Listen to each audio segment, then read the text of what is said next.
Today, I think I'm going to list my house for sale, so what should I do and what shouldn't I do? Part 1. Hey everybody, Eric Sawyer, the happiest real estate agent in Washington. Why? Because I love helping people. And here at the Elevate Real Estate Group, with my partners Brian and Dan, we're always looking to pass along helpful info. And this week, we're going to dive into the selling process, particularly getting your home ready for sale. We're calling this episode, Should I or Shouldn't I?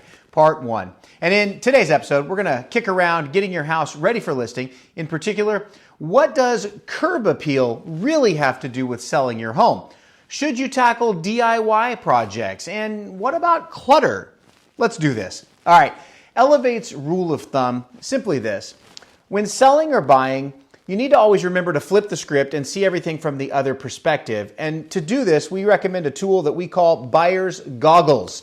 You want to put on your buyer's goggles and pretend that you're a buyer walking through your own home and see things as a buyer would see it, not as the seller would see it, right? We are not objective when we're in that place. So you're going to look at things and you're going to notice things as a buyer that you probably wouldn't ordinarily maybe see in your home when you put on your buyer's goggles. And here's the litmus test that we try to use as much as we can when we're doing this.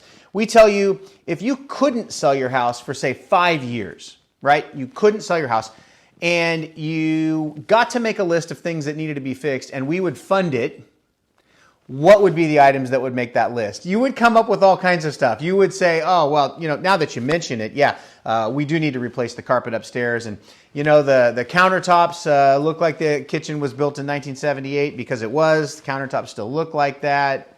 You get the picture. Maybe even the roof would be something you would list as needing to be repaired. The point is that when you put on your buyer's goggles, you're going to notice things that are needing attention. And when you are an unobjective seller, sometimes you've got blinders on and you look past that stuff. So our point to using the buyer goggle exercise and that tool is simply this. You need to just be more objective. It's a very, very helpful part of the process. All right. So let's start this video at street level, literally street level. We want to think about that house, your house, from the curb as a buyer sees it when they pull up. So you want to start thinking about what does the curb appeal look like from the street? And when's the last time that you stood out in front of your house and truly looked at it as if you were a buyer checking it out? It's an important detail. And oftentimes, one of the things that's helpful is things like welcome mats. All right, a lot of people have welcome mats that say funny, quirky things like go away or we shoot first and ask questions later. That's a problem, and we want to make sure that we get those things put away because while you might think it's funny, you might be offending certain buyers, and we want to try to appeal to the widest audience that we possibly can. Another thing that's kind of a fun little trick is oftentimes nowadays we are used to going into our homes through our garage. We park our cars in our garage and we go through the garage entry.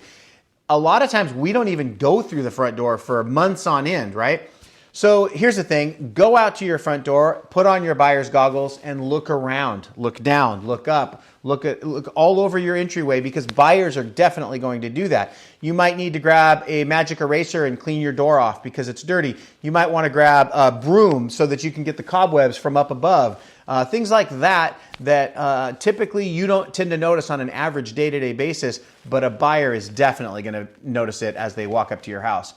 Okay, bullet point number 2 today. Let's talk about do-it-yourself mishaps and when should you take on a do-it-yourself project and when should you not? Here's our rule of thumb with this. Do-it-yourself projects that you are capable of doing that aren't going to affect structural integrity of the house, not going to require permits, not typically going to require a professional to do, knock yourself out, right? Take on those DIY projects and tackle them to the best of your ability.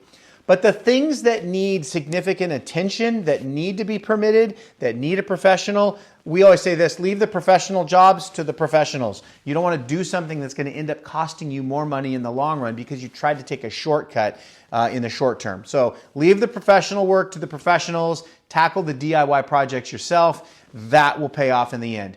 And our last bullet point for today is clutter chaos.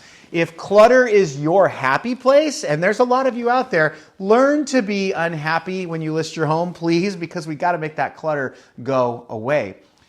Buyer's goggles. If you walked into your house and you looked around and you saw clutter everywhere you looked, piles of things and stuff in disarray, That's the stuff that you want to make go away. Clean up the clutter, make it go away, find a place for it so that your house is clean and tidy and looks very buttoned up. Okay, that's an important detail as you're getting your house ready for sale. So there you have it, folks.